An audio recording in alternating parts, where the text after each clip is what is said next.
The fields are silent. There's no other word for it, no better description of this landscape stretching before you. They are still. They are empty. They are completely buried under a blanket of snow, a thick white blanket that hides everything beneath. And they say nothing. They share no secrets. They tell no stories. Or perhaps they tell stories, but in a language you don't understand, in a language only wintertime can speak, that only frost can utter. The route from Hanover to Göttingen cuts through these fields like a knife through paper, like a ruler across a white surface, and the train travels through with a certainty, a purpose, an understanding of where it's going that the fields don't have, that the fields no longer have now that winter has paralyzed them, now that cold has frozen them. You sit at the window and look out at vastness, endless vastness, at a horizon extending infinitely. The fields stretch endlessly, an infinite white plain so flat it's dizzying. It confuses you. You lose direction. There are no hills, no valleys, no mountains, no variation in this landscape, no differences, only this one thing, this white. Everything is the same. Everything is one. Everything is snow white and boring and absolutely beautiful in its monotony, in its uniformity, in its complete absence of variation. The snow is so deep that the contours of the earth beneath have completely vanished, completely hidden, completely secret. You can't tell whether a river flows under this snow, whether a house stands under this snow, whether under this snow there's simply earth, green earth, black earth, living earth. Everything is mystified. Everything is hidden. Everything is a secret that can't be solved, can't be revealed. Not until the snow melts, not until time passes. The fields are empty. That's the first, the second, and the third thing you see, that your eyes grasp, that your mind processes. They're empty of people, empty of animals, empty of life, empty of every hint of activity or movement or change. In summer, I would imagine, these fields are full of grain or corn or sunflowers or something that grows, that stretches, that reaches for the sky, that yearns for the sun. But now, in this season, now that winter rules, they're empty. They lie fallow. They rest. They sleep. The farmers have brought in their harvest, harvested everything, taken everything away, and now they let their fields sleep. Now they give the soil time to recover, to regenerate, to prepare for the next season, to prepare for next year. That's wise. That's natural. That's the way of things. That's the rhythm of nature. The train cuts a line through this stillness, a black line of movement, an interruption of monotony, a violation of rest.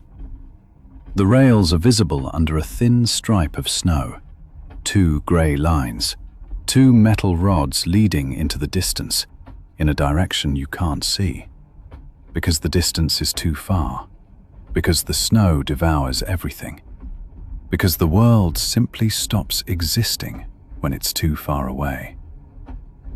The train is a violation of this landscape, but not a harmful one, not an evil one.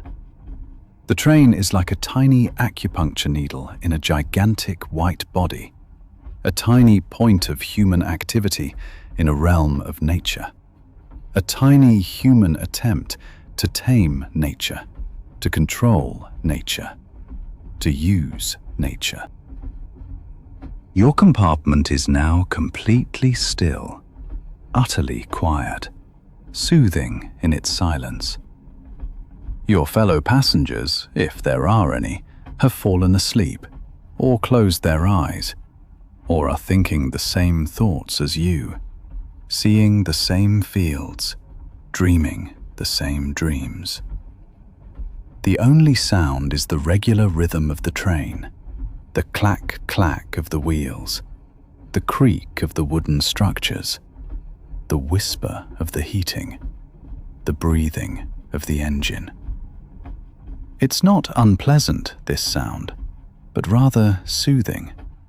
Soothing like medicine, soothing like a lullaby, like the tick-tack of a great clock regulating time, dividing the night into sections, counting the hours. The perspective changes as the train makes a curve, a gentle curve, a soft bend. Suddenly you see the fields from another angle, another direction, another perspective. And they look even larger, even more endless, even stiller, even more complete in their emptiness. It's as if the curve has lifted you higher, as if you're now looking down on this landscape from above, on this world of silence and snow, on this white world that has no colors, that has no differences, that knows only one color. The rail line draws a black line across this white world, a line that says, "Here I am, here I am not alone. I am part of this world, even though I'm different, even though I am motion in a world of stillness, even though I am noise in a world of quiet." Some of these fields have posts in them, fence posts, power poles, markers of human control, signs that this land belongs to someone, that this land has been cultivated, that this land is not wild, that this land is ordered, that this land worked yesterday and will work again tomorrow. But the posts are covered in snow, and they look like gravestones, like markers in a cemetery, like monuments to something that died, like crosses over the graves of hopes. This isn't necessarily a scary thought. It's not frightening. It's simply a thought that imposes itself when you gaze at this empty landscape long enough, when you sit in the train long enough and expose yourself to this silence, when you ask long enough what lies under the snow, what the future brings. Time seems to slow as the train crosses these fields, as the train moves through this white world. Minutes feel like hours, like days, like weeks.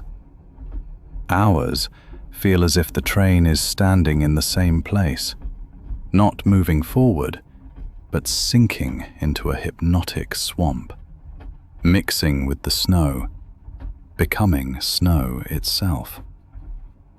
This isn't unpleasant. It's actually relaxing. Relaxing in a way that pushes you towards sleep, that draws you, that loosens you, that surrenders you to fatigue. Your window is now completely fogged, covered with a thick layer of condensation, a thick layer of water that has turned to ice. You can't see the fields anymore, only the milky white pattern slowly covering the glass like an illness. You wipe it away, and for a moment you can see out again. But immediately, new fog forms, new condensation, a new barrier between you and the outside world. It's as if the world doesn't want you to see. as if the world forbids you to look, as if the world says, no, you shouldn't see your window. You should sleep. You should rest. You should ask no more questions. The train sings its song, and the fields answer with silence, with complete silence, with a silence deeper than anything you've ever heard.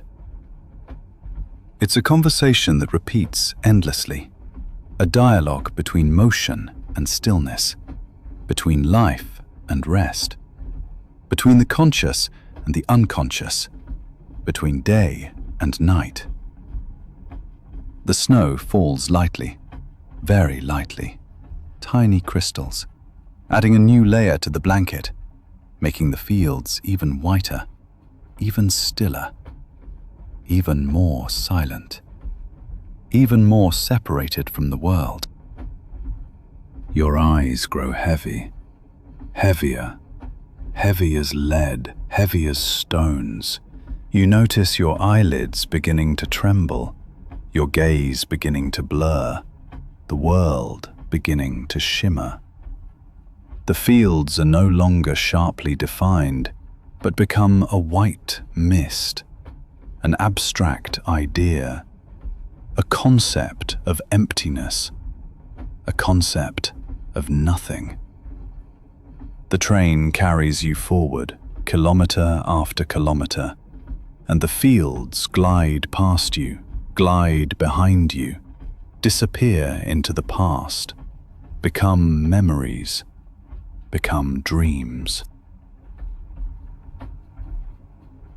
The yellow windows appear like small stars scattered across a black canvas. The night, the cold night, the deep night. You're traveling now between Erfurt and Weimar, and houses emerge from nothing, suddenly visible from the darkness, suddenly there, their windows glowing like small fires, like small hopes, like small promises the night gives. These windows are not cold, not blue-white like the icy light from street lamps, not frigid like the world that surrounds you. They are warm, orange-yellow, the color from inside, the color of life, the color of warmth, the color of human existence, the color of home, the color of hope. You imagine what lies behind these windows, what these lights mean, what these golden squares of glass have to tell. A room, probably, lit by a lamp or several lamps, possibly with people in it, people reading, people watching television, people simply sitting and gazing into the night. Like you as well. Or perhaps the rooms are empty, and the lights switch on automatically to create an illusion of occupancy, to deter burglars, to deceive the night.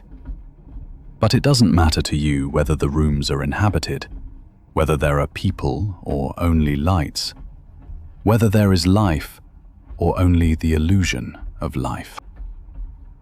What matters is only the fact that there are lights, that there are windows, that there are signs of human presence in this otherwise cold, dark night, that there is evidence of life, of existence, of struggle against the cold, of refusal to surrender to the darkness. A large house rushes past, 2 windows lit, 2 small squares of yellow warmth, 2 small universes, 2 small worlds.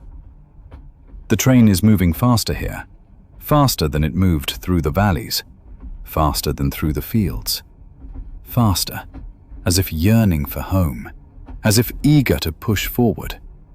The houses come quicker, the windows follow one another more rapidly, and each is a tiny story, a tiny world, a tiny drama.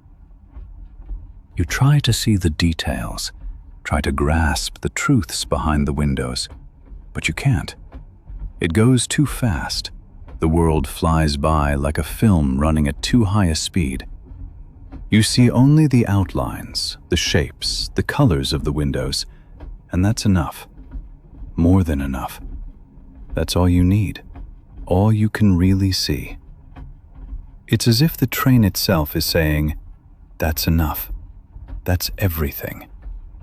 That's all you need to know." The windows have something magical about them, something that attracts you, that draws you in like a magnet draws iron. It's not just the warmth, not just the color, not just the fact that they radiate light into the darkness, that they are fire in the gloom. It's something else, something deeper, something to do with the human soul, with human yearning for warmth, for security, for home, for family, for love. These windows are symbols of all that. Windows into warm rooms, windows into safe places, windows into places where people love, where people laugh, where people sleep, where people dream. Your compartment is warm, yes, but it's not like the warmth behind these windows. The warmth here is neutral, practical, a heating system that does its job with indifference to the person sitting in it.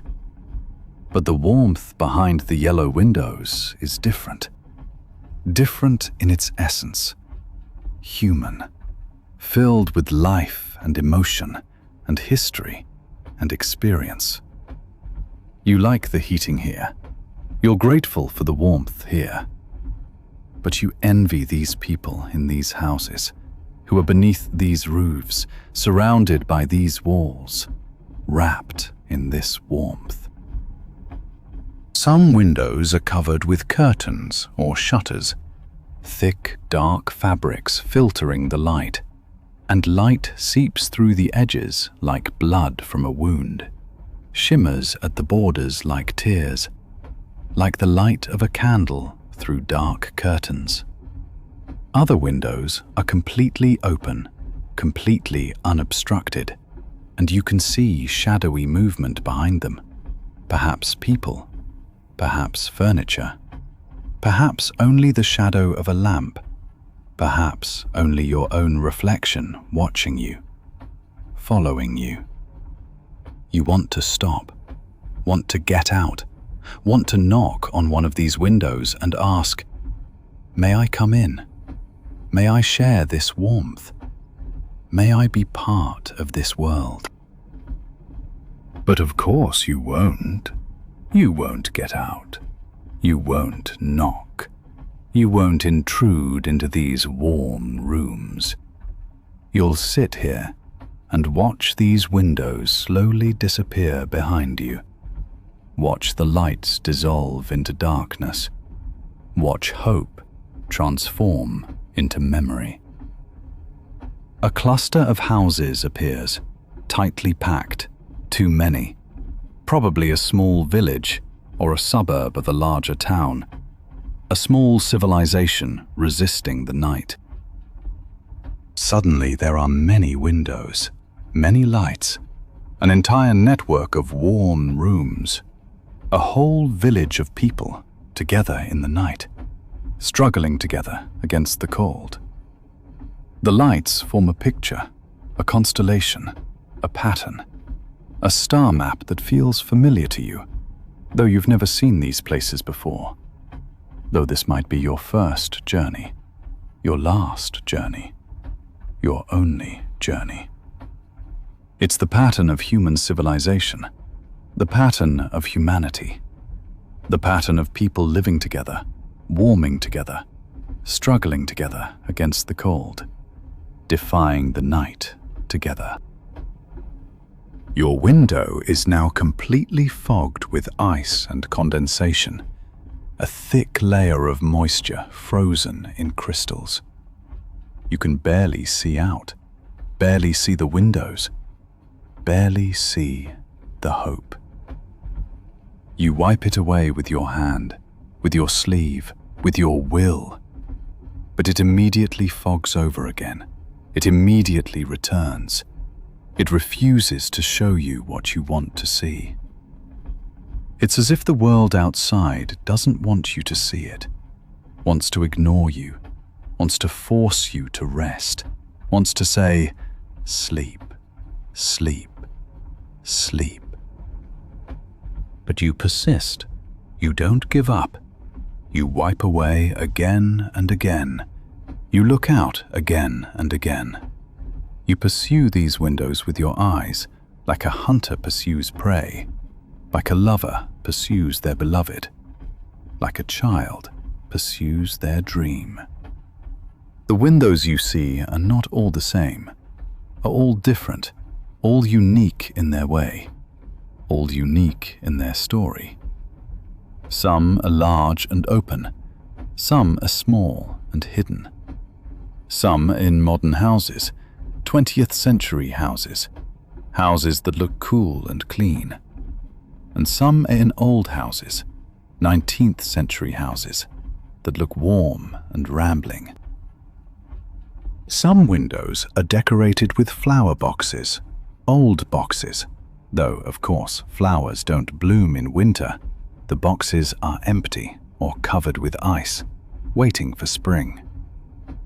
Some windows have Christmas decorations, red snowmen, colorful lights, Christmas trees faintly visible behind the glass, garlands framing the window sashes. Winter isn't over. Christmas was just weeks ago, and some people are holding on, still clinging to that warm feeling, still holding on to that hope. The train moves on, faster now, faster, as if growing impatient, as if wanting to tear you away from these windows, as if saying, enough, enough, enough. But you hold on. You refuse to leave. You keep looking, keep following. These windows are your contact with the human world, your proof that you're not alone, that others exist, that there's life outside your train, outside your compartment, outside your quiet mind.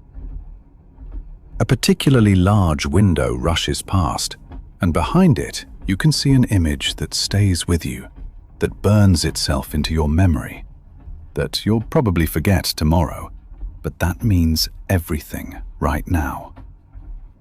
A living room, a family, people sitting together, perhaps a television, perhaps a fire, perhaps only the warmth of each other's presence. Just for a moment, just for a second that feels like an eternity, you can see this image before it's gone, before it vanishes, before it becomes a memory, a phantom, a dream. But this moment is enough. This moment shows you that there is warmth out there, that there is life out there, that there is reason for hope out there, that there are people out there together, loving each other, warming each other, struggling together against the cold. The windows become rarer now, the further the train travels, the faster it moves, the closer it gets to its destination. The houses become rarer, the lights become rarer. Civilization dissolves into the night. People become rarer. Hope becomes rarer. Your eyes are now very heavy, very tired. So tired that you can barely see, barely think, barely breathe. You can hardly stay awake. Your eyelids fall. Your lids close.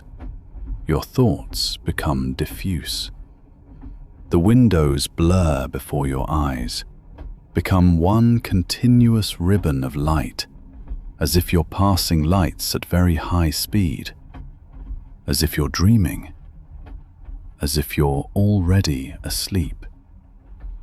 The train sings its song, and you try to sing with it, but your voice is weak, almost gone, an echo.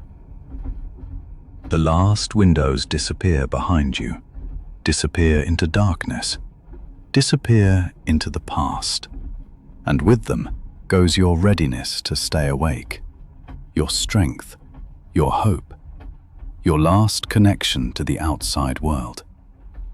Darkness returns, complete and total. And that's okay. That's good. That's exactly what you need. Your head sinks onto the pillow. Your eyes close completely. Your soul withdraws into the inner world. And the windows become stars in your dreams, become small lights in your inner sky. Stay with you, keep you warm, as the train carries you into the night, as the train carries you home, as the train rocks you into sleep. On a journey from Zurich to Chur one summer afternoon, when the heat lay like a cloth across the valley and the air shimmered above the tracks, a small boy came into my compartment, perhaps 10 years old, with a rucksack that seemed bigger than he was, and sandals on his feet that had seen better days. He climbed onto the seat across from me, and his legs didn't quite reach the floor, and his feet swung gently in rhythm with the train. He was traveling alone. I saw that straight away, in the way he looked around, not fearful but alert, like someone who's just realized the world works just fine without grown-ups. A small stuffed animal was poking out of his rucksack, grey and well-loved, with one ear flopping down, and he didn't stuff it back in when he noticed me. It belonged. It was part of the journey. And then he unfolded a map. Not a proper map, not a hiking map or a road map, but one he'd drawn himself in coloured pencil on a large sheet of paper already creased from many foldings. The mountains were triangles, green and brown, with white peaks. The rivers were blue, wavy lines. The lakes were ovals in turquoise, and here and there he'd drawn little houses, small rectangles with red roofs and windows that looked like faces. He smoothed the map over his knees, and then gazed out the window at the real mountains standing there, grey and green and solid, with patches of snow on the highest peaks despite the summer heat. Then he looked back at his map, at the coloured pencil triangles, and his face took on an expression I couldn't quite read. Something between satisfaction and wonder, as if he'd worked out something he couldn't yet put into words. "Why do trains always run on the same tracks?" he asked, without looking up. "Can't they go somewhere else?" I wondered what to answer. The simple answer would have been, the tracks are there, so they stay there. But the boy didn't seem to be waiting for an answer anyway. He was already looking at his map again, tracing a line with his finger, one he'd drawn in red. A line that wound through the triangles and didn't follow the path of any real railway line. "I think trains could go anywhere," he said then, "if there were no tracks. Maybe they like the tracks. They keep them safe. Like a bed, you know. You don't have to sleep in a bed, but it's nicer." I nodded. The tracks keep the trains safe. That was true. And outside, the sun lay across the Vallense, a surface of light so still it didn't look real. We travelled that way for a while in silence, and the boy looked back and forth between his map and the window, as if he was comparing them both and finding both to be right. Then we came through a valley where cows stood in a meadow, brown and white and motionless in the afternoon sun, and the boy leaned forward and said, Do you think the cows out there know we can see them? I looked out at the cows, standing there like figures in a painting, and said, Perhaps. Perhaps they see us, too. But they don't think about us, the boy said. We think about them, but they don't think about us. That's strange. He pointed at his map. I drew cows here, too. But my map can't fit nearly as many cows as there really are. And he was right. On his map, there were maybe 3 cows, little squiggles with legs and tails that looked like exclamation marks. Out there were dozens, and not one of them thought about us. The boy drank from a small water bottle he had in his rucksack's side pocket. He didn't offer it to me, and I didn't ask. It was his water, and he drank from it as matter-of-factly as an adult drinks his coffee. Eyes closed, and a small sigh afterwards. Then he put the bottle away and said, Can a mountain get tired? And now I really did have to think. A mountain getting tired? What would that look like? Perhaps, I said, if you stare at a mountain long enough, eventually it looks tired. The boy nodded slowly, as if I'd said something important, though I wasn't sure I had. The mountains on my map aren't tired, he said. They're new. But the mountains out there, they could be tired. I don't know how long it takes a mountain to get tired. Maybe 100 years, maybe 1,000. Maybe it never gets tired and just looks that way. We continued on, through a landscape that grew narrower and narrower, the mountains drawing closer, the sky growing thinner between the peaks. The boy folded his map and unfolded it and folded it again. Not nervously, but thoughtfully, as if the folding itself were a way of thinking. After a long while of saying nothing, he laid the map across his lap once more and tapped his finger on a point. Dark, red, bold, as if he'd drawn over it many times. That's my grandparents' house, he said. I've never seen it on a real map. Only here. I looked at that red dot. It was a dot like any other on his map, and at the same time, it was something quite different. It was the reason for the journey, the place everything led to. The triangles and the wavy lines and the little squiggle cows were lovely, but they were the way. The red dot was the destination. The journey continued. The light grew softer. The shadows of the mountains grew longer.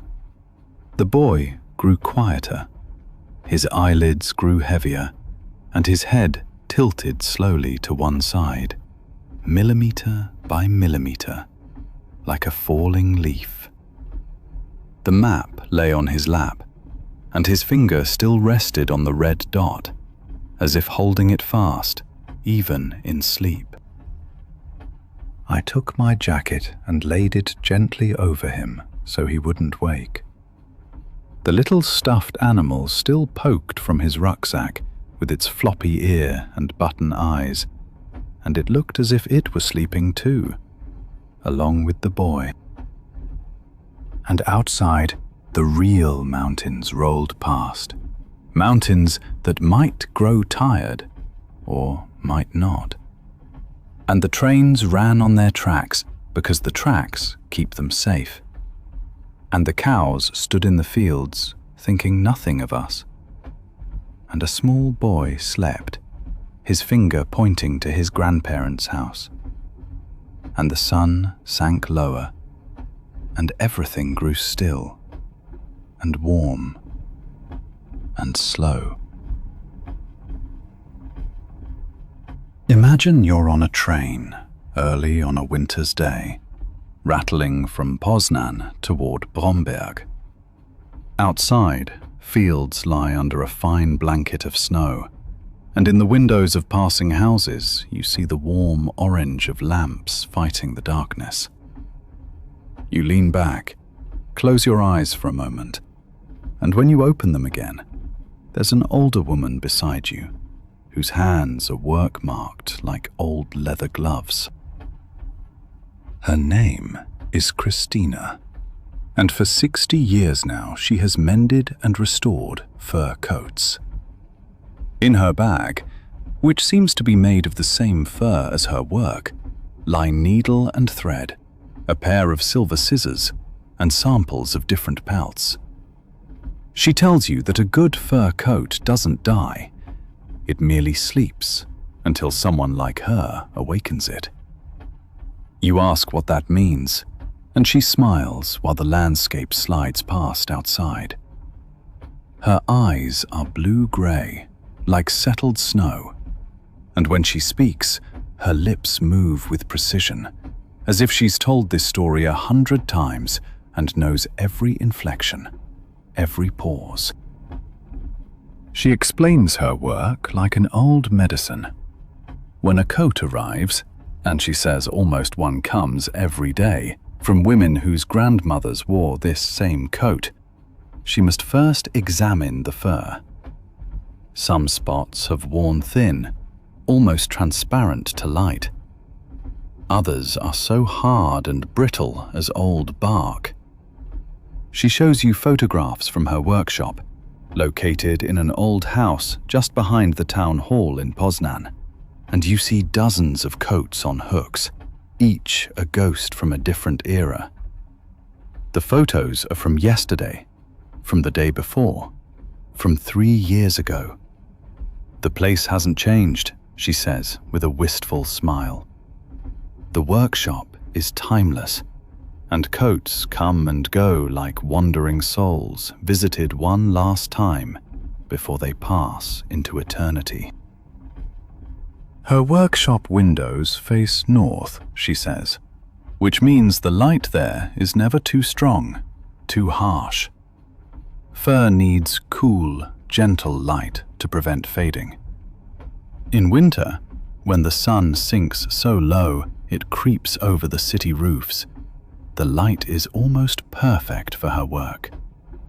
She sits at her sewing machine then, older than she is, a singer from 1923, and sews new edges onto the sleeve openings where the material has come loose. The rattle of the sewing machine, she says, is like a heartbeat reviving the coat. Every hour she sews, the room fills with the scent of old furs, with the history embedded in the fibers. She lets you touch a scarf she's just repaired. The fur is so soft, it feels like a cloud fallen from the sky. One of her greatest works, she tells you, was a mink coat whose owner had worn it for 60 years. The coat was no longer black, rather a faded brown, like tea steeped too long. But underneath the surface, there was still soul. She had to card the fur, an old procedure, brushing it with a fine wire brush to lift the hairs again. It took 2 weeks. Her hands became raw from the fine dust, and every night she applied cold compresses to ease the pain. The woman who brought the coat was a widow from the old town, and when she picked it up, she wept so hard that Christina silently took her in her arms. This isn't unusual, Christina tells you. People weep when their history comes alive again. You notice that the train journey has exactly the right rhythm for this story. The beat of the train, this constant rumbling, perfectly matches Christina's pace of speaking. She doesn't rush her words, but lets them drop like stones into water. Your breathing slows. She describes how she sews silk lining into a coat, a 16-hour task. The silk must fit perfectly, no wrinkles, no stress on the material. She shows you her hands, smoothed by the work, her finger joints thickened from years of sewing. But these hands, she says, are not destroyed. They are fulfilled. They are grateful. Over the years, she says, she's noticed that each fur has its own personality. A fox fur is proud, almost arrogant in its gleam. A mink is modest and elegant. A beaver is practical and reliable. A marten is curious and daring. This isn't esoteric, she assures you. These are simply the qualities nature gave each animal, and these qualities remain in the fur, even after the animal dies. As she speaks, you see the snowfields outside grow darker. The icicles hanging from the eaves of the passing houses glitter in the fading light like small crystal candles. The day is drawing to a close, and with it, this story, which wraps around you like a fur coat, warming, soothing, timeless. She tells of the women who come to her to have their coats mended. Old women, young women, widows wearing their mother's coat. Some weep when they leave the coat with her, as if entrusting a child. She understands completely. A fur coat is not clothing like any other. It's a statement, a story, proof that you could afford something beautiful, something lasting. In socialist Poland, she says quietly, such things were rare. A woman with a good fur coat was a woman loved by someone, or a woman who'd worked so hard she deserved this luxury. The coat was a secret story on your shoulders. The train ride becomes more rhythmic. Your awareness grows softer. She shows you an old photograph from her handbag. Herself, perhaps 35, in her workshop surrounded by coats. Her hair is dark brown, her eyes radiant. That was 1980, she says, when the world felt as if it could go any direction. She still has that coat, the one she holds in the photo. It's a mink, silvery, almost shimmering. She never wears it. She only hangs it at her workshop window, where north-flowing light kisses it. The coat is still there, waiting, as all the coats wait. An army of sleeping beauties, simply waiting for someone to awaken them. The snow falls outside more thickly. You hear the soft crunching of snow against the train's windows. And now, she says, as the train slows, you're nearly in Bromberg. Now she teaches her daughter this art. Her daughter is 30, and she works with her mother mending fur coats. It's not glamorous work, not like fashion design or things like that. But it's honest work. It means beautiful things last longer, that resources aren't wasted, that craft and skill still mean something in a world that throws everything away. Her daughter has just sewn a silk lining in a suede coat, something that makes Christina proud. An entire coat, the whole work, done by hand, without a machine. You notice your eyes growing heavy.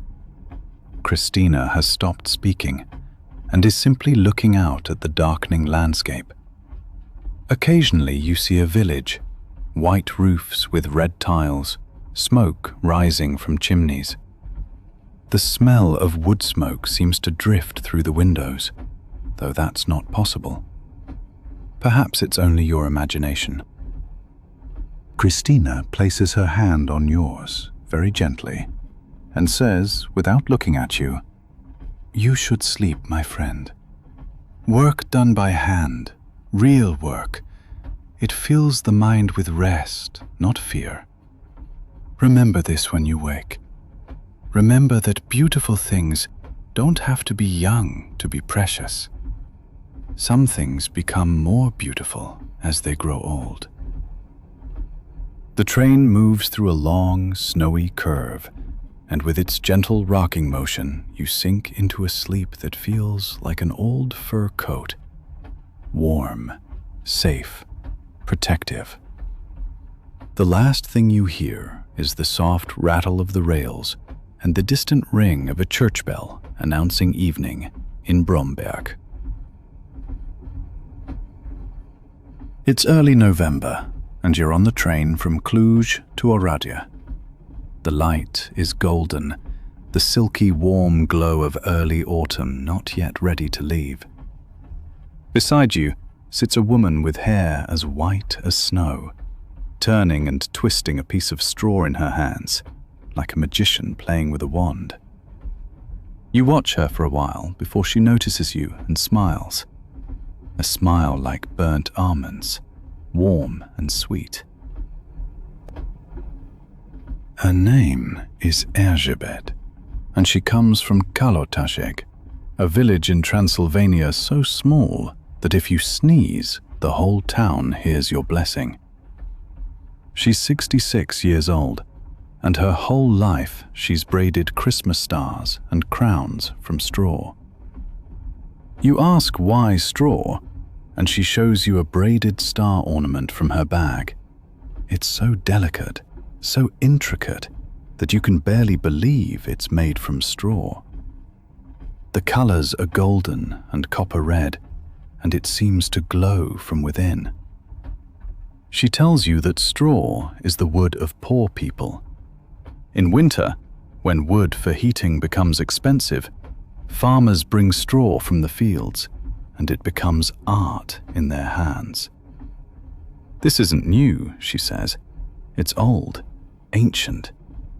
Her grandmother did it, her mother did it, and now she does it.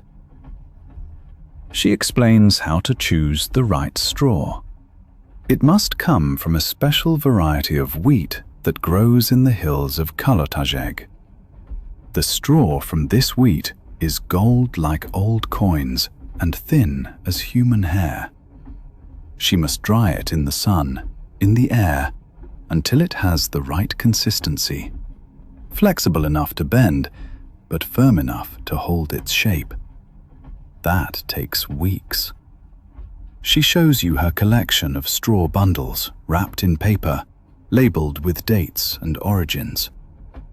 It's like a library of dried sunlight.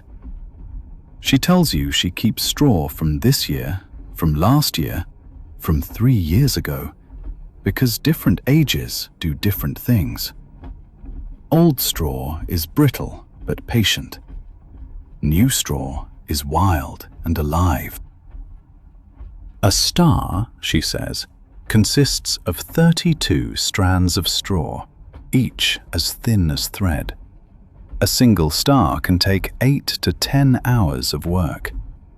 Her fingers are yellowed from the straw, her nails rounded from constant braiding. She shows you her hands and says these hands don't grow older. They only grow wiser, faster, more precise. Sometimes, she laughs, her hands can braid a star while she's asleep. She begins braiding a star right before you, and you're hypnotized by the rhythmic movement of her fingers. The straw rustles, a quiet, soothing sound like the earth breathing. Her hands move quickly but not rushed, precise, like a dancer dancing a waltz she's practiced 100 times. For the Christmas markets in Cluj, she braids hundreds of stars and crowns every autumn. She works from September to November without pause. Her daughter helps, and her granddaughter too. It's women's work, passed from woman to woman. It's not difficult, she says. It's just slow. You have to be patient, You have to believe beauty is worth waiting for. She shows you photos of the market, tables full of her stars and crowns, people buying them with happy faces, decorating their homes. A customer came back, she tells you, 10 years later, bringing photos of his house where her stars still hung, older now, but no less beautiful. The train travels through the mountains, and the landscape becomes more dramatic. You see villages that seem carved into the hillsides, little houses with roofs that will disappear under snow.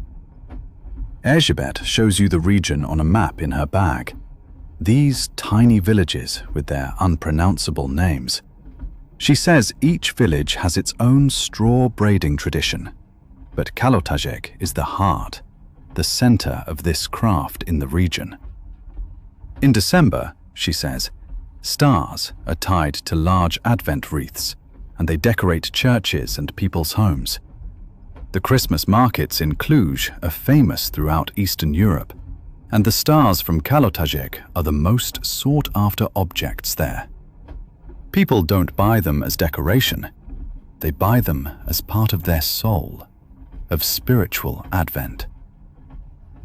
She tells of an order she receives every year from the same monastery in Oradea. The monastery needs 100 large stars for its Advent celebration, and each star must be perfect. She spends an entire month making only for this monastery, sitting day after day, her hands working, her thoughts praying. When she delivers the stars, the nuns invite her for tea, and they sit together, singing old Christmas carols from the 15th century. That's her favorite work of the year, she says, because at the end there's music, not just silence. The nuns treat her like a sister, she says. She shows you a photo of the monastery, a beautifully preserved building from the 18th century, with windows glowing with warm, golden light. A special commission came last year, she tells you, from a woman in America. This woman was Romanian, but grew up in the USA. She wanted 30 stars, but not like ordinary stars. She wanted each star to have a different pattern, each star to represent a year of her life. Erzsébet worked for 3 months on this project, creatively, inventively, sometimes in despair because she had to find the right pattern for the year I saw my mother again. The woman wept when she received the stars. You notice your breathing slow.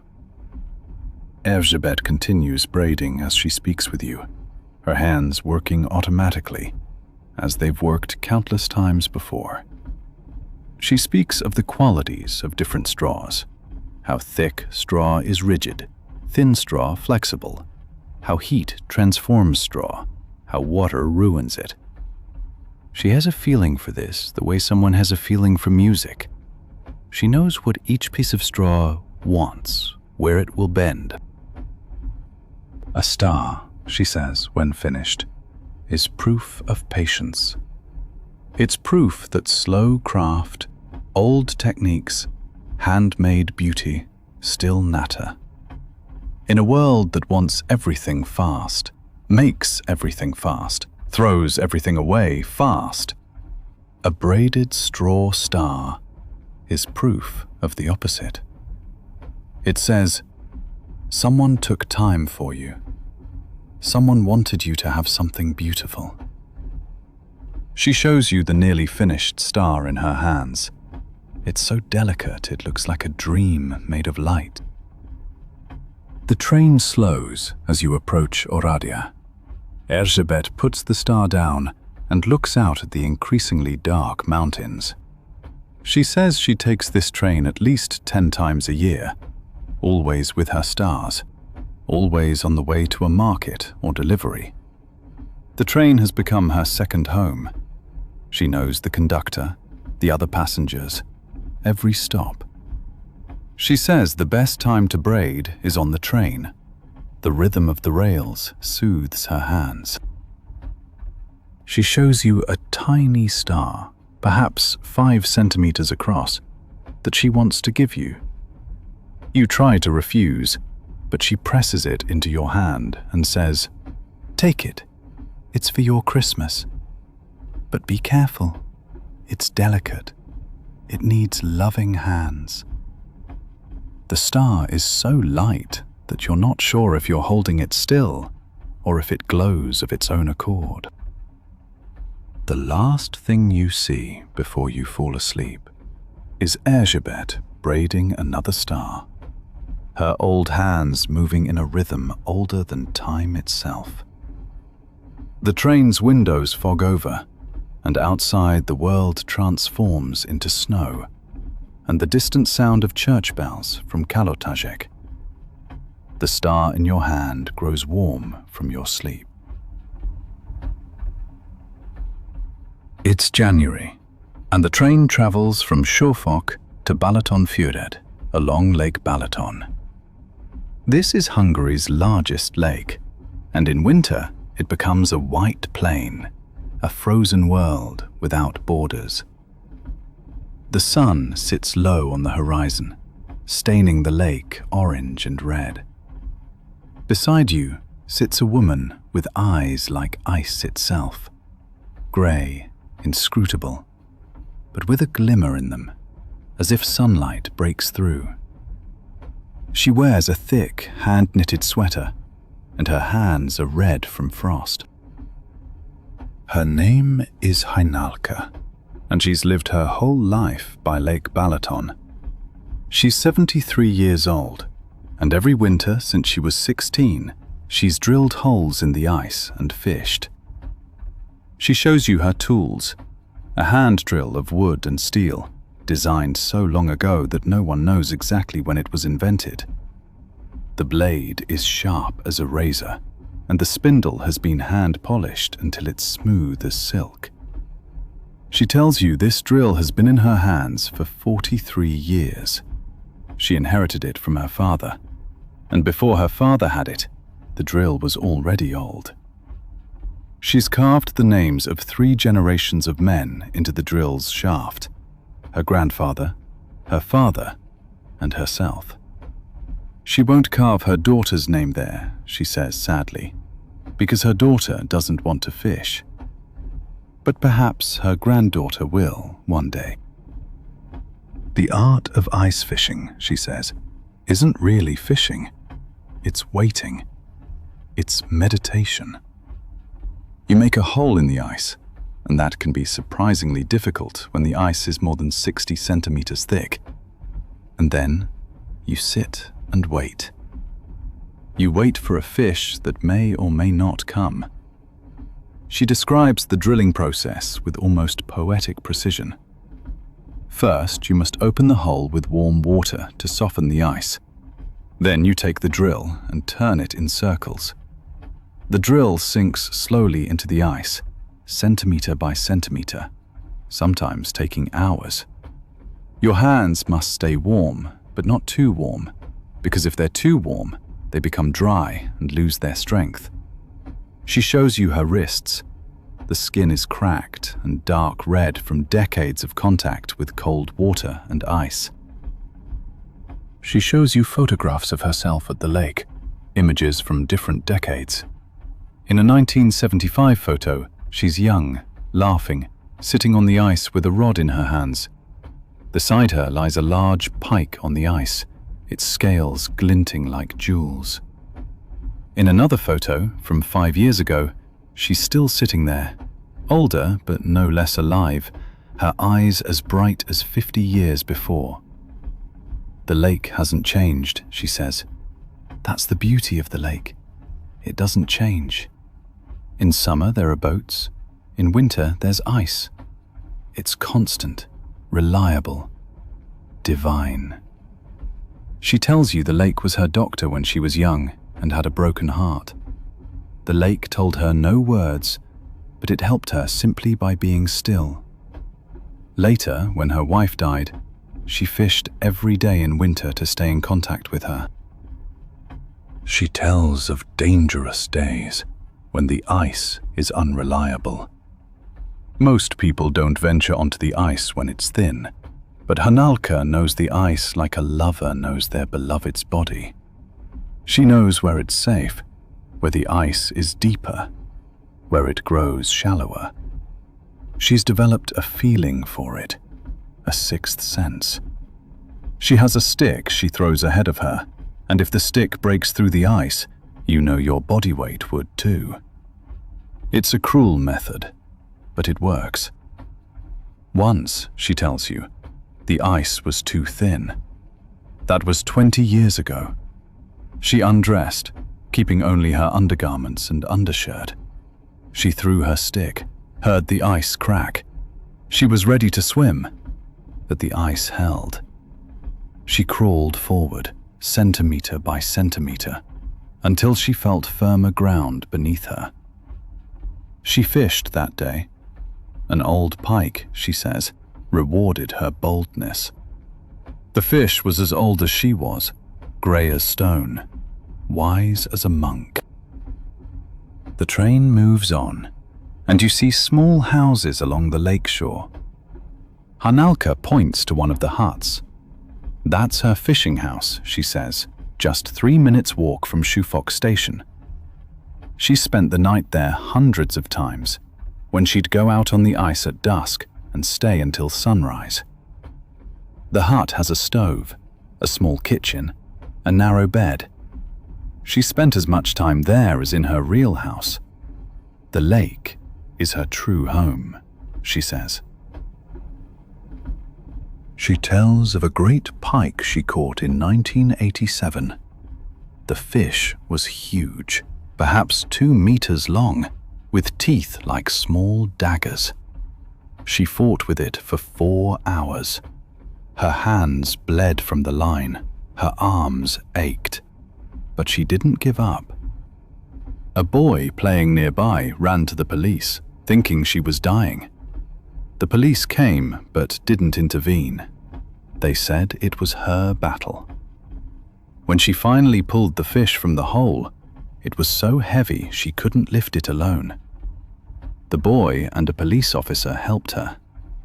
They ate the fish for dinner, and it was the best meal she's ever had. She shows you an old fishing line from her bag, inherited from her grandfather. The line is made of silk, hand-knotted, and might be 100 years old. She still sometimes fishes with it, though modern lines are better. She fishes with it out of love, not practicality. The old line reminds her of her family, of the long lines of fishermen and fisherwomen who stood at the lake before her. She tells you also of the wild winters, when the lake becomes a playground. People come from all over the region to skate or simply walk. Hanalka watches them all, these temporary visitors, and thinks to herself, they're here for a day. I'm here for a life. The solitude of ice fishing is not sad. It's sacred. A kind of prayer spoken with the hands and answered by the heart. When the wind sweeps across the ice, it carries the voices of generations. Her grandmother still fishes with her, Hanalka says, though she died 40 years ago. Her aunt, too. The lake is both a cemetery and a sanctuary. The train slows as you approach Balaton Furrier. Hanalka gazes out at the lake, now darkening to deep blue in the twilight. She says she'll go to the lake tomorrow, that she'll always go to the lake as long as she can walk. When she can't walk anymore, she'll sit on the shore and watch others fish. She'll always be part of the lake. The lake will always be part of her. The boundaries between the fisherwoman and the lake have long since disappeared. She gives you a small bottle filled with water from Lake Balaton. She says, "The water is from winter, from the ice. It's the lake in its purest form. Drink it when you're lonely, the lake will be with you. Your eyes grow heavy, and you see Heinalka no longer as an old woman, but as part of the ice itself. A figure frozen into the lake, watching, waiting, in her own cold, beautiful eternity. Snow falls against the train's windows, and outside you hear church bells ringing from Balaton Furrier. It's December, and the train travels from Zvolen to Poprad through the Slovak mountains. The snow is deep here, meters deep, and the forests are like black shadows under a white blanket. In the windows of the houses the train passes, you see candles. Candles everywhere, fighting the darkness. Beside you sits a woman whose hands smell of beeswax, sweet and warm as honey. She wears a dark brown dress, almost like a nun's habit, and around her neck hangs a rosary of wooden beads. Her name is Agata, and for 30 years she's made candles for a Benedictine monastery in Banská Bystrica. She's 49 years old, but her hands look older. The skin is tanned by heat, the fingertips slightly thickened. She shows you a small candle from her bag. It's pure beeswax, not paraffin. The scent is almost redundant. It already smells so sweetly of itself, like honey remembering itself in air. She tells you that real candles for churches can only be made of beeswax. That's an old church law going back to the Middle Ages. Beeswax burned slower, purer, more holily than any other substance. The flame of a beeswax candle is blue and gold, never grey. She has a direct contract with beekeepers from the Carpathians who supply her hundreds of kilograms of wax each year. Some beekeepers are old, she says, and when they die, she loses a supplier and a friend. She explains the candle-making process, and you realize it's not just a craft, it's a science, almost an alchemy. The wax must be heated to exactly the right temperature. Too hot, and it becomes dark and brittle. Too cold, and it becomes dense and opaque. She uses an old thermometer from the 19th century that her grandfather used, a glass thermometer with fine black lines. The temperature must be between 80 and 90 degrees Celsius, and she knows it through her skin, through intuition, when the wax is properly tempered. She dips the wick into the liquid wax, pulls it out, dips again. With each dip, the candle grows thicker until it reaches the right thickness. As she speaks, you see her eyes drift into the distance, as if she's actually sitting in the monastery's workshop, her hands immersed in the warm wax, her soul already in the church where the candles will later burn. A large part of her work, she says, is wrapping the wicks. These aren't simple cords. They're made of cotton, wound and twisted multiple times, some with small wires to stiffen them. A good wick is like a candle's heart. The wick must know all of the wax's properties, must dance with it as the candle burns. She shows you a bundle of wicks in different thicknesses, thin as thread for small votive candles, thick as a small finger for the great altar candles that must burn for up to 18 hours. She treats the wicks like living things, rolling them gently, testing their elasticity, their structure, as if helping a plant to grow.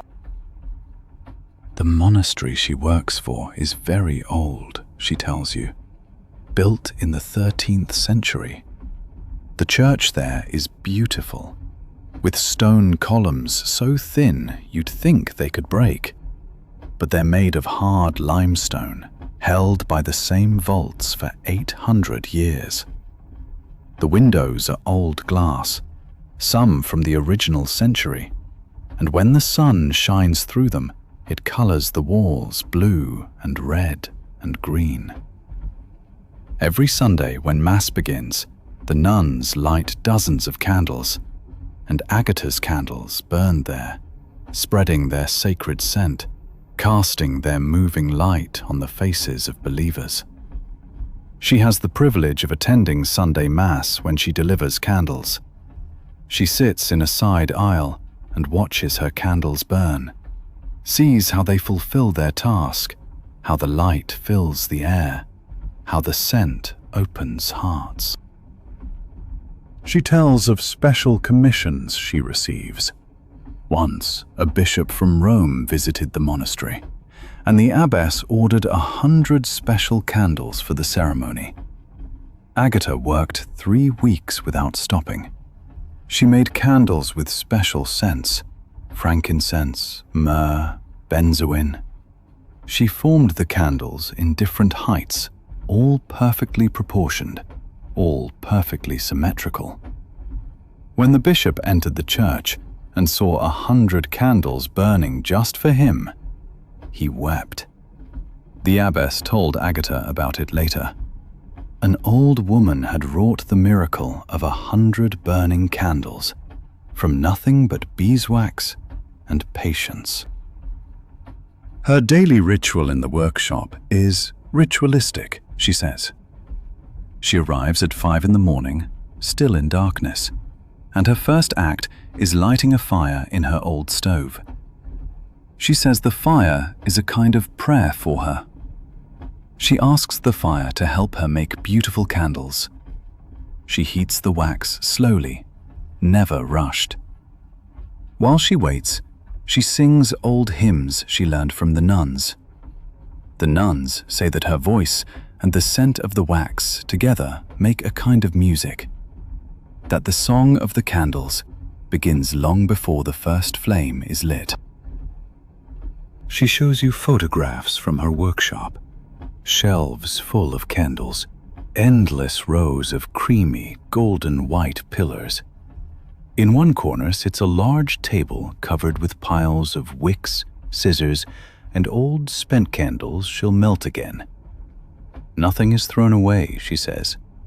These wax is too precious. A used wick becomes tinder for new fires. An imperfect candle is melted down and new candles are made from it. The train continues through the snow-covered landscape. Agatha shows you Poprad on the horizon, the town where the train ends. She says she takes this train at least once a month, always with candles, always with new deliveries for the monastery. The conductors all know her, ask how the candles burn, if the nuns are satisfied. There's an intimacy in this routine, she says. The train is like a living companion on her journey. She shows you a special box in which she transports her candles. The box is made of cedar wood, lined inside with straw so the candles don't break. She tells of a young novice who came to her wanting to learn candle making. The girl was lost, says Agatha. She had no place in the world. But in the workshop, with beeswax in her hands, with the scent in the air, the girl came alive again. She's been a nun for 10 years now, and she makes candles with Agatha. She's learned that craft is a form of love, that making beautiful things for others heals you. That's the greatest gift Agatha gave that girl. Not knowledge of candles, but knowledge of purpose. The last thing Agatha says to you before you fall asleep is, "Every candle you see was once liquid light in the hands of someone who loved it. When you see a candle, remember that you see that person's light burning for you. That's the secret. We don't make candles. We make love in solid form." The snow begins falling more thickly, and the scent of beeswax mingles with the scent of snow and evergreen. Your eyelids grow heavy, and you see 100 candles burning in a dark church. All for you, all warmth, all hope, all prayer. It's deep January, and the train travels from Krakow to Zakopane, into the heart of the Carpathians. The snow lies so deep here that houses are buried to their roofs. In every village you pass, you see snowshoes, on the doors of huts, on fences. Everywhere people work and must walk through snow. Beside you sits a woman with large, broad hands, whose nails aren't broken but short and filed, practical, industrious. Around her are snowshoes, several pairs in different sizes, different woods. Her name is Zofia, and she's made snowshoes her whole life. She's 77 years old, and her workshop stands in an old house in the mountains above Zakopane, at 1,200 meters elevation.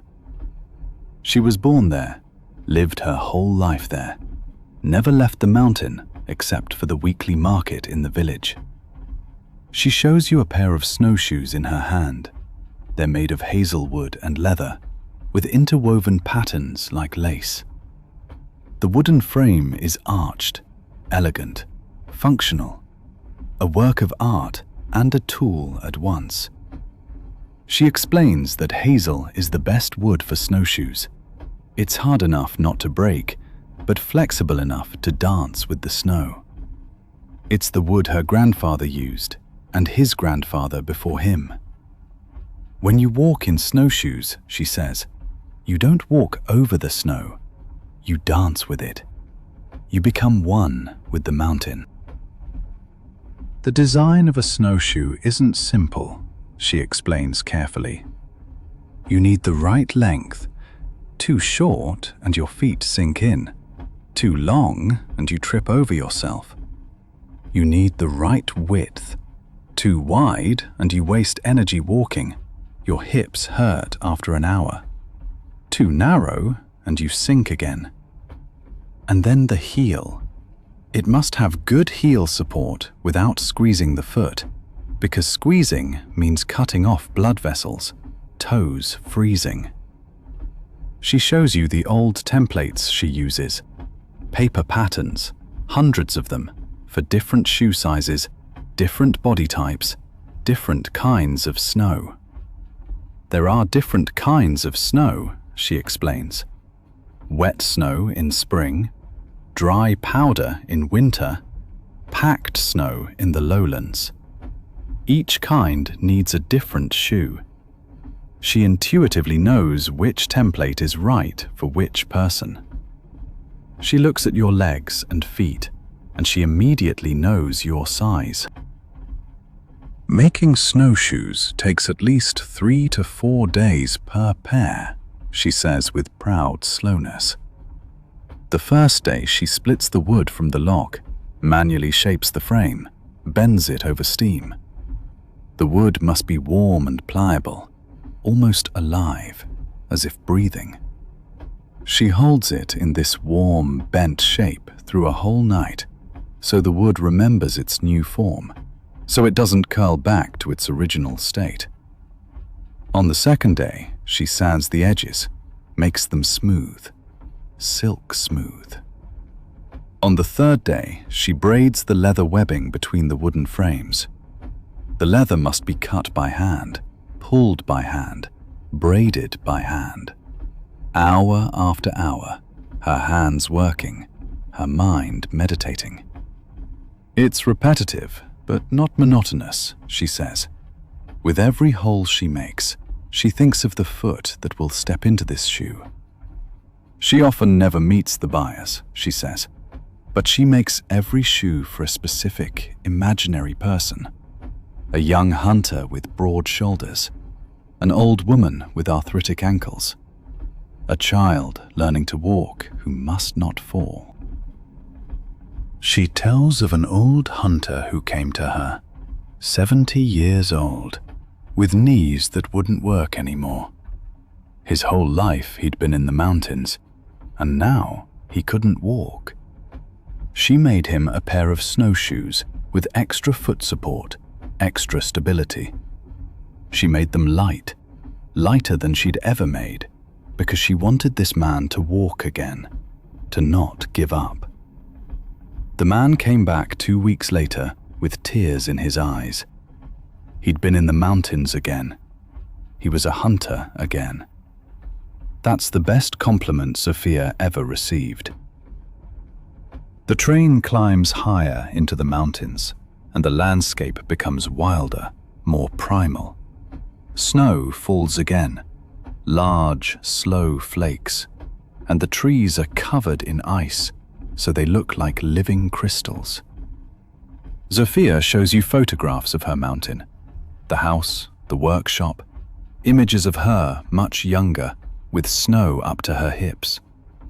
She tells you that in hard winters, when the snow is very deep, people contact her because they need snowshoes just to get home. Snowshoes aren't luxury. They're survival equipment in the mountains. She tells of her father, who also made snowshoes, and her grandfather, and her great-grandfather. There are records that Zofia's family has made snowshoes for at least 200 years. She keeps old snowshoes in a cabinet from her grandparents' time, still intact, still functional. She could wear these old shoes, but she won't. She wants to preserve them for history. Sometimes she shows them to buyers and says, "These shoes are 200 years old. These shoes have crossed mountains, have saved lives, have helped people survive." The buyers understand then that they're not just buying shoes, they're buying continuity, a connection to the past. She shows you her hands up close. They're hardened by work, the fingertips thickened, scarred. But the hands aren't old. The hands are alive, industrious, strong. She says these are the hands of a craftswoman, and she's proud of them. These hands have made thousands of pairs of snowshoes. These hands have helped people walk in the mountains, to hunt, to survive. There are people whose lives depend on Sophia making her snowshoes correctly. That's not a light responsibility, she says, but it's one she gladly carries. The train slows, and you're nearly at Zakopane. Sophia gathers the snowshoes, arranges them carefully, as if they're children she's about to say goodbye to. She tells you that each pair has a small label on the inside, with her name and the date the shoes were made. That's her signature, her guarantee. She says snowshoes last 100 years if you care for them properly. This isn't just marketing, it's the truth. She still has snowshoes from her grandfather being worn. Before you fall asleep, Sophia gives you a small amulet, a tiny snowshoe made of hazelwood on a leather cord. She says, "This is for your safety. Wear it when you travel in cold lands. When you wear it, your feet will stay warm and you won't fall." You accept the amulet, and it's so light that at first you think it's empty. But no, it's truly a tiny snowshoe, perfectly made, perfectly proportioned, a miniature of a centuries-old craft tradition. The train comes to a stop in Zakopane, and the windows are full of snow, of mountains, of the scent of evergreen forests. You fall asleep with the amulet in your hand, and you dream of endless white landscapes, of the sound of snowshoes on frozen snow, of Sophia's hands working for you, even in dreams.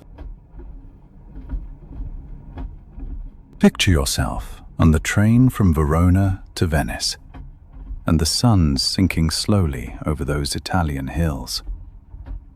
Let me tell you about a woman I met down at the harbor, a German researcher with sunburnt arms and a smile that reminded you of the Mediterranean itself. Her name was Silke, and she gathered seaweed. Not in any casual way, mind you, but with a passion that only belongs to people who've realized that the finest things often hide just beneath the surface.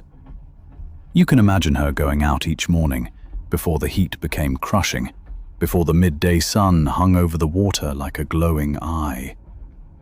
The water was warm around her feet, salt on her lips, and everywhere the rhythm of the waves, that ancient song the sea has been singing for thousands of years. She knew that pulse, that heartbeat, the way a mother knows her child's breath. Every day brought surprises, new discoveries, new possibilities.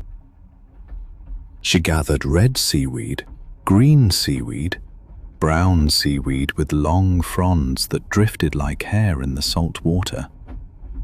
Each type had its own flavor, its own worth. Some went to the food industry, others to cosmetics, and some were reserved for her research at the university in Venice, where she traveled once a week. You can picture her knee-deep in the water, warm sand between her toes, while her hands gently coaxed the seaweed from the rocks. Not too hard, not too fast. Everything done with a respect for nature that only comes to those who truly understand we're part of something greater than ourselves. She'd learned years ago that you don't exploit the sea, you listen to it. The seaweed would tell you when it was ready to be harvested. You just had to know how to watch, had to develop that proper feel for it. Silke told me about her early days at the Mediterranean. She'd come 30 years ago as a young German researcher, full of idealism and precious little experience. Back then, she lived in a tiny flat, earned little, worked much. But it was the happiest time of her life, she said, because she could do what she loved. Every gathering of seaweed was like a conversation with the sea. Every experiment was a question put to nature. Over the years, she'd developed methods that were recognized internationally, won prizes, become a consultant to major companies. But she'd remained the same at her core, in her heart. Still she rose each morning and went out to the water. Still she gathered with her own two hands. Her eyes would shine when she spoke of the sea, the seaweed, her work. It was obvious she didn't work for the money, though she earned well enough. She worked because it was her life, because without that work, without that connection to the sea, she couldn't truly live. And that's the difference between someone with a job and someone with a calling. Silke had a calling. The most interesting part of Silke's work was that she didn't simply take. She cultivated, she tended, she made sure the stocks regenerated. In protected pools along the shore, she ran experiments, tested new methods of sustainable harvesting. She told me the seaweed was full of minerals, full of nutrients that the sea had gathered over millions of years and now held concentrated in these delicate plants. Calcium, magnesium, iodine, trace elements you don't even know you need until you're without them. Sometimes, she said, the seaweed is like the library of the sea, full of knowledge gathered over centuries. Each molecule carried a story that might be hundreds of years old. The day I met her, she'd just finished processing a new harvest. She showed me the dried seaweed, sorted by color and size, spread across great nets under the sun. The taste was salty and sharp together, with a hint of something sweet that came from the minerals. You can imagine standing on those wooden boards of the harbour pier, watching them sway slightly whilst she explained everything, her eyes bright with enthusiasm. She showed me her notebooks too, where she'd meticulously documented every harvest, temperature, salinity, growing conditions. 30 years of work recorded there. 30 years of knowledge, gathered layer upon layer, like the seaweed itself. She spoke of the cosmetics manufacturers who bought her seaweed because they knew real quality was in that harvest. No industrial production with artificial additives, but genuine craftsmanship from someone who understood the sea the way you understand your own hands. And then she told me of the food producers who made powder from it for desserts, seaweed pasta, even seaweed oil for cosmetics and remedies. Some customers came from all over the world, wrote her letters telling how her products had changed their lives. One woman from Germany had written that Silke's seaweed powder had transformed things for her. Silke read me the letter in a quiet, moved voice. But the best thing about Silke's story is that she's still learning, still experimenting, still filled with wonder about the sea after all these years. She told me the seaweed still teaches her something new each day, that the sea never stops surprising her. She has no illusions of knowing everything about seaweed, quite the opposite. The more she learns, the more she realizes how much remains unknown. And that's the secret of her happiness. She stays open to nature's mysteries, doesn't try to control everything, just watches and learns and loves. But what I noticed most of all in her voice was that the business side wasn't the heart of it. The heart was that she loved the sea.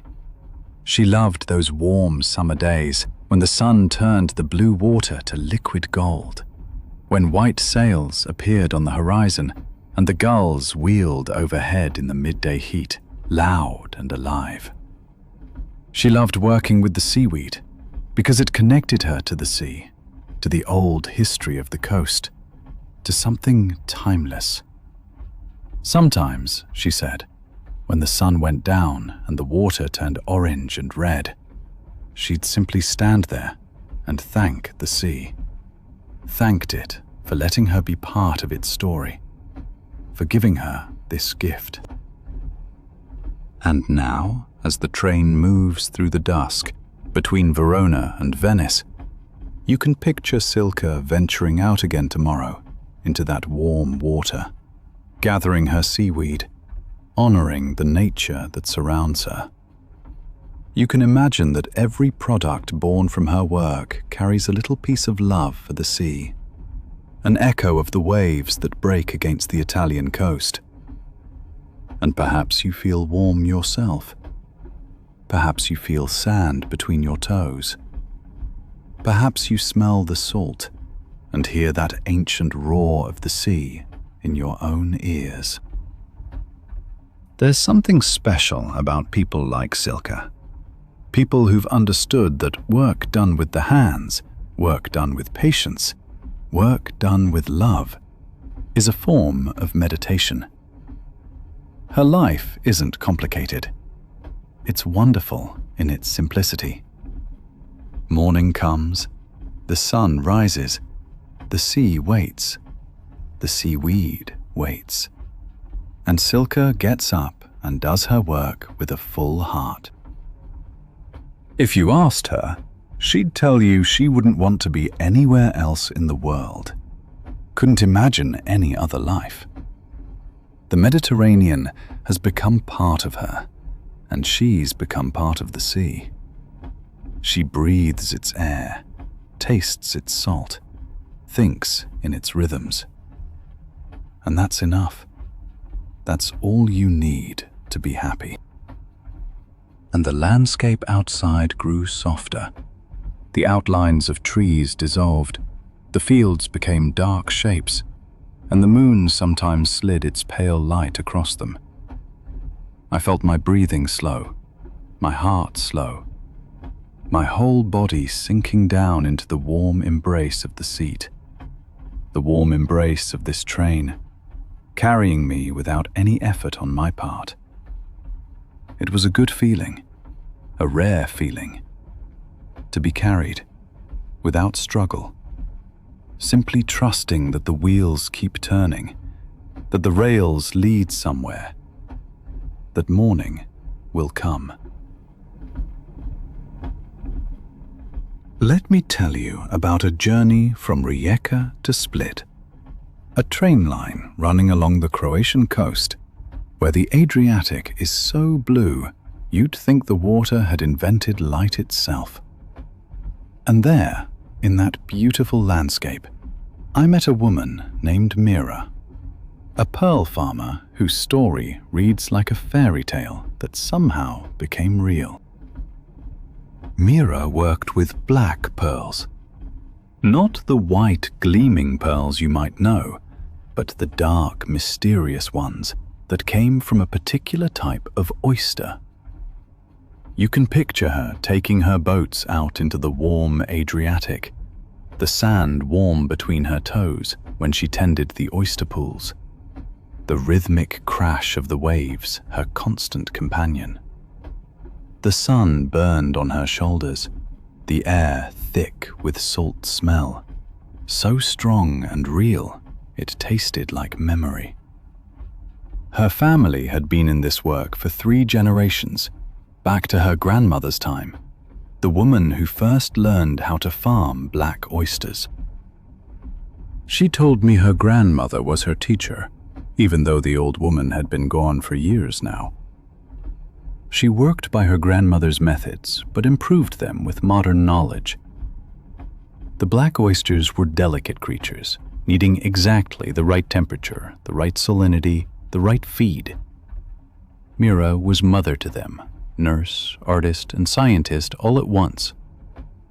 She could look at any single oyster and know how it fared, what it needed. Mira told me the black pearls were a gift from the Adriatic, and she saw herself as a steward of that gift, not an owner. She wanted to farm her oysters so they lived long, lived well, produced many pearls. It wasn't about profit for her. It was about the craft, about continuity, about the tradition her grandmother had begun and that she meant to pass forward. In a world growing faster and shallower by the day, Mira was a lighthouse of depth, patience, and real beauty. Working with oysters isn't simple. It's art, science, and meditation all woven together. Mira farmed her black oysters with the patience of someone who understands that true beauty can't be hurried. You must wait, you see. Weeks, months, sometimes years before the pearl grows, before it takes its perfect shape and color. Mira told me about one pearl that took 12 years before it was dark and lustrous enough. 12 years. And then it became one of the most beautiful pieces of jewelry ever to grace a neck. She told me how she'd place young oysters in her pools, how she'd monitor the water temperature, the salinity, the pH, all those scientific details that sound like sorcery if you don't know what they mean. But for Mira, it wasn't sorcery. It was love. The same love you feel raising a child, the same attention, the same hope. She knew her oysters individually, could tell which were healthy, which were troubled. Sometimes she'd speak to them, murmur encouragement, as if they might understand what she was saying. Black pearls were precious not just for their luster, but for their rarity, and because each one carried a story.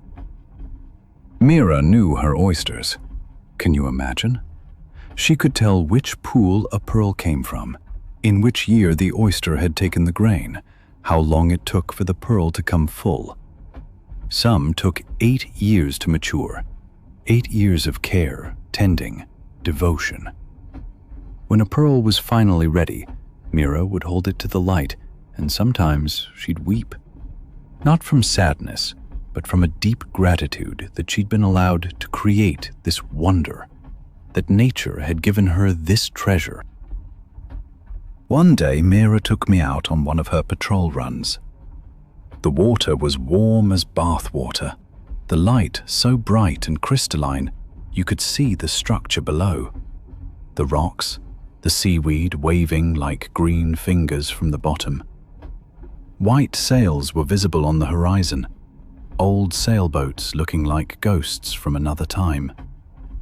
Gulls wheeled overhead in the midday heat, loud and hungry.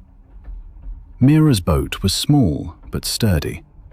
It smelled of salt water and oil and something ancient that only the sea possesses. She knew the water the way a child knows home, without thinking. She showed me the oyster pools, great nets holding hundreds of shells waiting for the tiny grain of irritant she'd carefully planted in them to transform into something beautiful. Mira spoke to the oysters as she checked them, quietly and soothingly, the way you'd speak to babies. She tested the water with her instruments, made notes in a large notebook yellowed by salt spray. These notebooks stretched back 40 years, one book each year, each book full of details, full of life, full of history. It was like an encyclopedia of black pearls. I asked if it was hard, not knowing whether the pearl would prove truly valuable in the end, whether all those years of work would repay themselves. She smiled at me, and in that smile, I saw the whole Adriatic, the whole sky, all the love for nature that lived in this woman. She told me that uncertainty makes the beauty, that the not knowing, the waiting, the hoping, that's what makes life worth living. Every black pearl that became jewelry was more than a product. It was a miracle, a tiny piece of ocean that had transformed itself into something lustrous and mysterious. The warm wooden boards of her harbour pier felt solid beneath my feet like the spine of trust. There was a peace there, a certainty that came from watching someone do their work with absolute devotion. No rushing, no impatience. Only the warm sun, the blue water, the black pearls growing in their shells, and Mira watching over everything with the care of a master.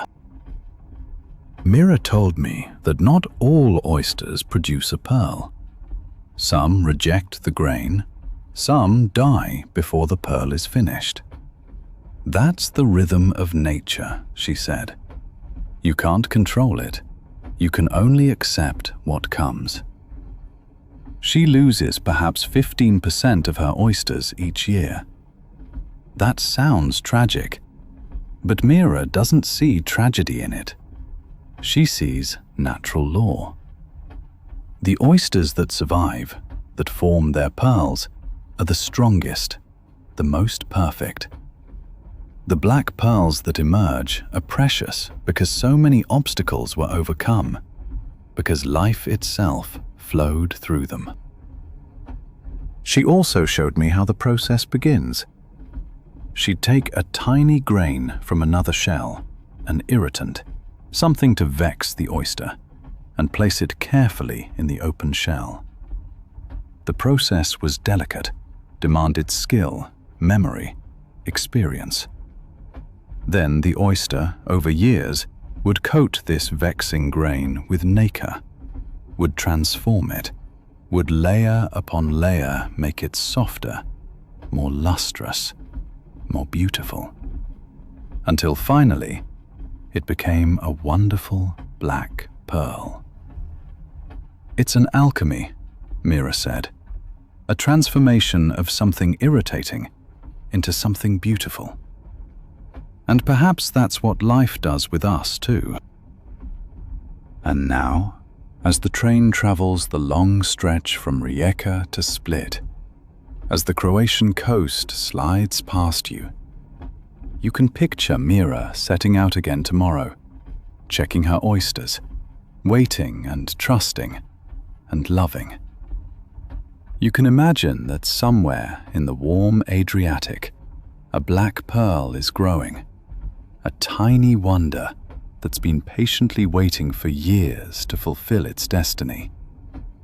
And perhaps someday, someone will wear that pearl round their neck and never know what story, what love, what years lie within it. Before I left, Mira gave me a small black pearl as a remembrance, as a gift. She told me it took 5 years to become what it is. 5 years in darkness, in the depths of the sea, until finally it came to light. Now it lies in my pocket, and I know that within it lives a love greater than its size, that the whole Adriatic lives there, the whole sky, the whole trust of a woman in nature and in time. This pearl is more than a piece of jewelry. It's a testimony that patience bears fruit, that love transforms, that something painful can become something beautiful. When I look at it, I think of Mira, of the warm Adriatic, of the black oysters in their pools, of the hope contained in every layer of the growing pearl. Imagine yourself on the train from Wolgast to Heringsdorf, and the air turns salty. The air grows light. You're heading to the island of Usedom, to a woman named Edith who owns a small beach house and rents beach baskets. Sounds simple, doesn't it? Let me tell you how wonderful a simple life can be. Edith was about your age, let's say, and she'd bought that house 30 years ago. A modest place with green paintwork and windows looking out to sea. Every summer came families, couples, older folk who wanted to spend a day at the beach, who wanted to feel sand between their toes, who wanted to hear the crash of the waves. And Edith's job was to give them the perfect beach basket. It wasn't just work for her. It was a calling. She understood that people came to the beach to heal their souls, and the baskets were her tools for that. These beach baskets are German classics, you see. Wonderful red and white, or blue and white, or green and white baskets with cushioned seats where you could sit for hours imagining you'd traveled back to the 19th century. Edith had about 50 of them, each with a name, each with a story. One was called the Sea Grenadier, another the Crochet Summer, a third the Secret. She hadn't invented these names. She'd adopted them from her guests, from children who named the baskets, from older people who felt at home in them. The baskets themselves were old craftwork that Edith had tended over the years. Some dated from the early days of her business, restored and repaired, but never discarded. She had a special workshop behind her house where she maintained the baskets, stitched new cushions, refreshed the paint. It was quiet, meditative work. Edith said she loved those baskets, the way one person might love another, that each basket had a soul, a story, a personality.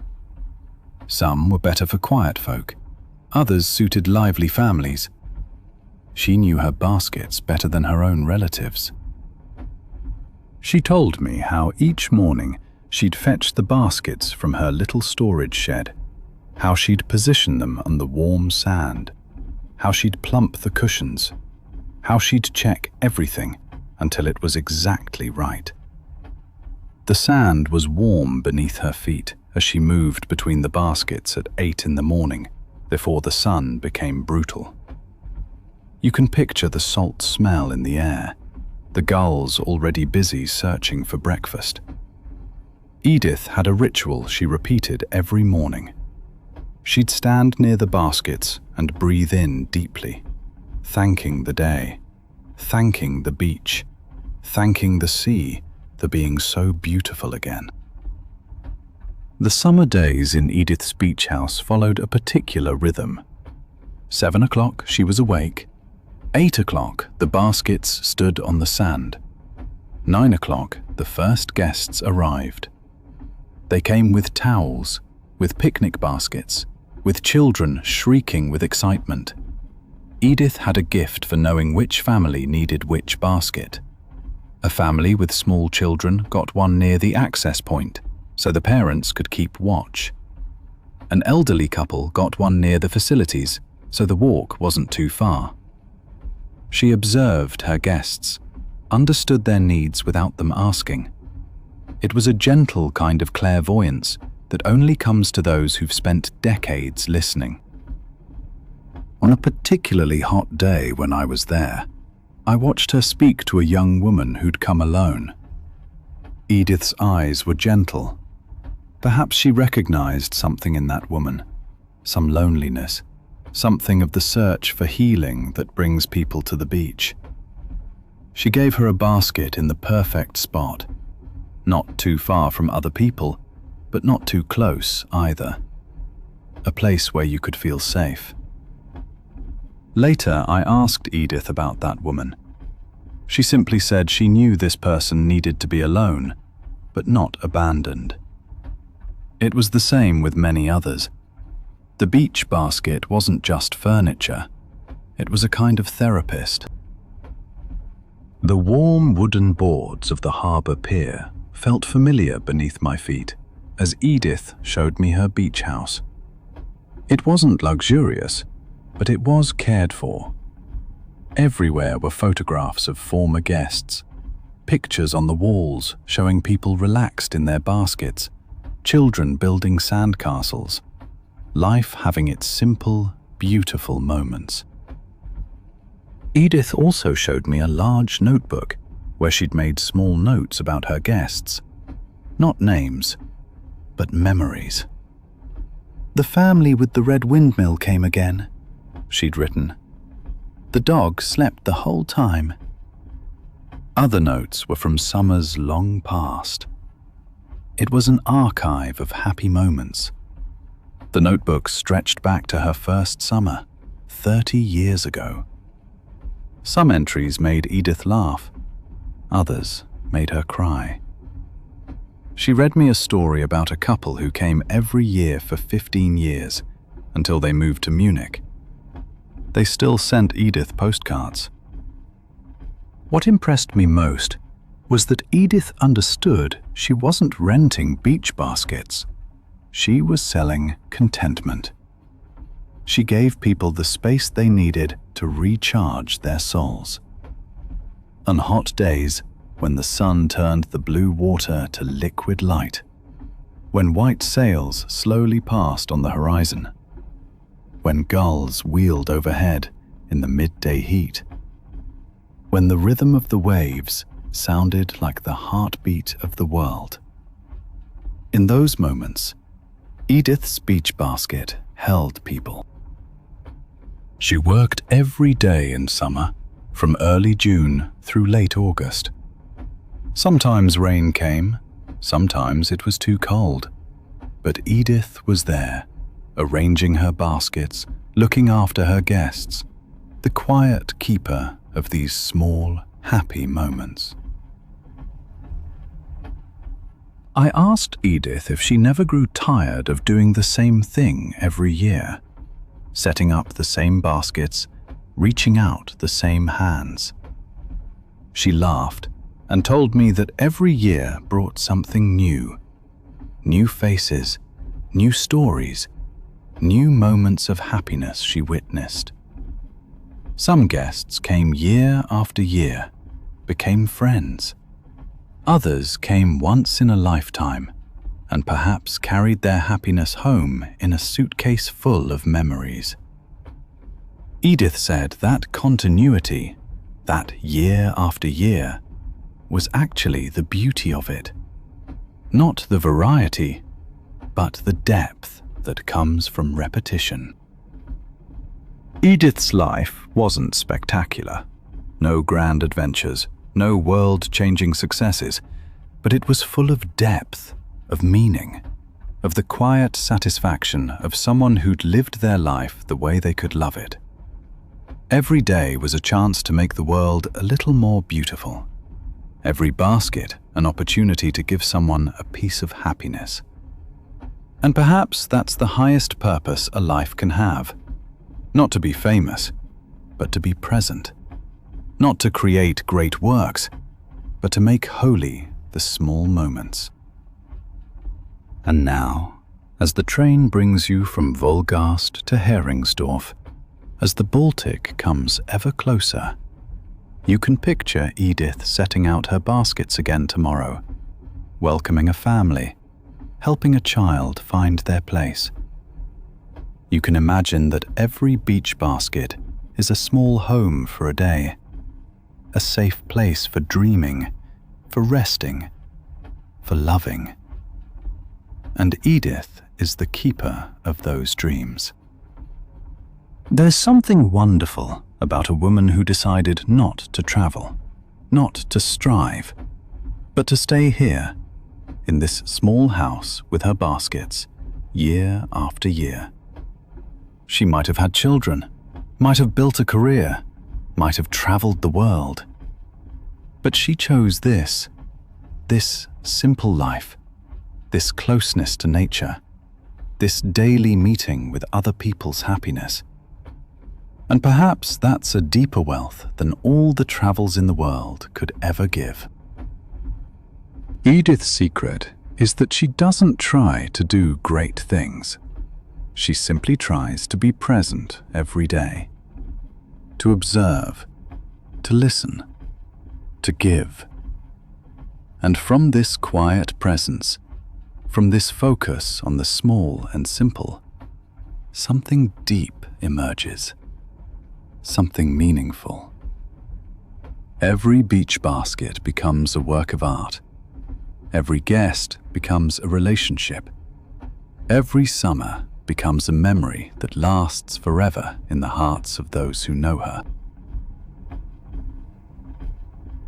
Imagine yourself on the train from Emden to Borkum. A short, wonderful journey to an island that still carries the wildness of the North Sea in its heart. There, I met an artist named Sophie who did something unusual. She carved enormous sculptures from sand. Sophie was young, perhaps 35 or 40, with hair that was always slightly matted from salt water. She worked on Borkum's beach every day, from early morning until sunset. Sand was everywhere on her. In her shoes, in her hair, between her teeth, but she smiled about it as if it were part of her artist's identity. She'd originally come from Berlin, had a good job, an apartment, a normal career. Then, one summer, she visited Borkum, and everything changed. She recognized that she belonged here, that the sand was calling to her, that sculptures were waiting inside her to be shaped. Her sculptures were breathtaking.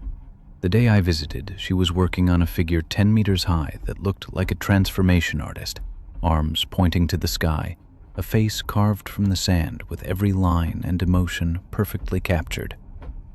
You can picture her working with her tools, the waves rhythmically roaring in the distance, warm sand beneath her feet as she circled the sculpture. That day, she'd already worked on this piece for 2 weeks.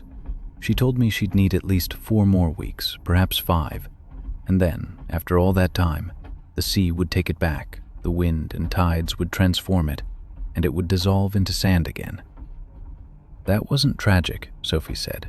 It was a dance between human and nature, between form and formlessness, between what we make and what nature does with our making.